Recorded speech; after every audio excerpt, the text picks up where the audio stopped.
Assalamualaikum warahmatullahi wabarakatuh. Mohon izin Bu, di sini saya akan menjelaskan tentang presentasi yang saya buat mengenai analisis mengenai dampak lingkungan pembangunan kereta cepat Jakarta-Bandung. Awal pembangunan. Proyek kereta cepat Jakarta-Bandung sepanjang 143 km ini dikerjakan perusahaan konsorsium dari Cina dan Indonesia yang tergabung dalam KCIC dan ditargetkan selesai pada akhir 2022. Proyek yang membentang dari Halim, Jakarta Timur hingga kota Bandung itu terbagi dengan 40 km jalur layang, 80 km jalur menapak di tanah, dan sisanya merupakan jalur bawah tanah. Proyek ini awalnya disebut memakan biaya $6 miliar atau sekitar 95 triliun rupiah. Namun pemerintah mengatakan ada pembengkakan biaya sebesar 1,4 sampai 1,9 miliar US dollar karena pengeluaran tak terkira. Perlu diketahui bahwa pembangunan proyek kereta cepat Jakarta-Bandung atau KCJB merupakan proyek strategis nasional PSN. Total investasi KCJB adalah sebesar 6,07 miliar dolar Amerika Serikat atau setara 85,41 triliun. KCJB memiliki panjang trase 142,3 km dengan tipe struktur elevated sepanjang 82,7 km dan sisanya berupa 13 tunnel dan subgrade. Kereta cepat Jakarta-Bandung ini memiliki 4 stasiun perhentian di sepanjang lintasan, yaitu Stasiun Halim, Jakarta, Stasiun Karawang, Stasiun Padalarang, dan Stasiun Tegaluar, Bandung. Kereta cepat Jakarta-Bandung akan menjadi pelengkap ekosistem transportasi kereta api melalui potensi pertumbuhan ekonomi baru di Indonesia, khususnya di wilayah Jawa Barat dan DKI Jakarta, juga daerah-daerah di sekitarnya, dan juga akan berkontribusi terhadap peningkatan pembangunan, pertumbuhan, pengembangan perekonomian wilayah dan kawasan.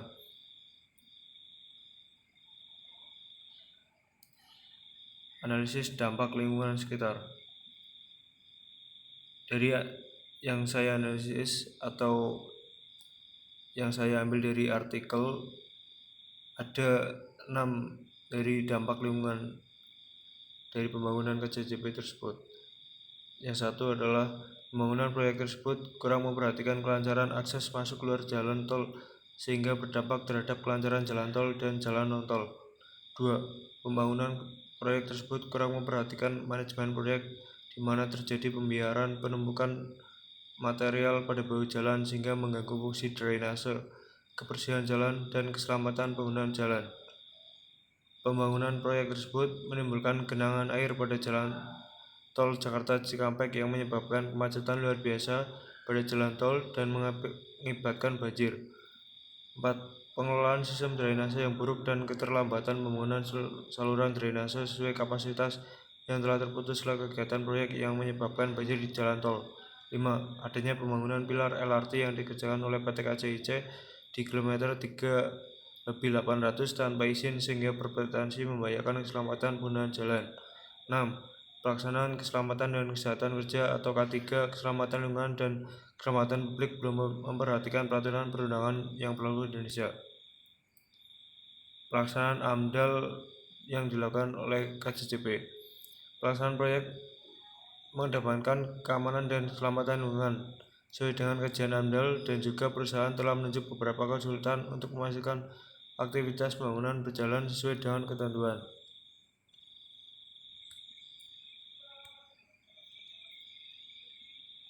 Peran pemerintah dalam pembangunan. Pemerintah saat ini dalam menjalankan tugasnya bagi pembangunan tidak ingin ada proyek yang mangkrak. Salah satunya dengan melanjutkan pembangunan proyek kereta cepat Jakarta-Bandung yang merupakan pembangunan transportasi massal dan berguna untuk memberikan pelayanan kepada masyarakat melalui berbagai kemudahan seperti penggunaan teknologi kereta api super canggih, percepatan tinggi, kenyamanan, dan tak lupa memperhatikan aspek terpenting yaitu keselamatan dan keamanan. Manfaat bagi masyarakat. Kehadiran kereta cepat Jakarta-Bandung tentu saja akan membawa banyak manfaat bagi masyarakat dan pemerintah. Antara lain, 1. Tersedianya alternatif moda transportasi massal yang lebih efisien dan modern.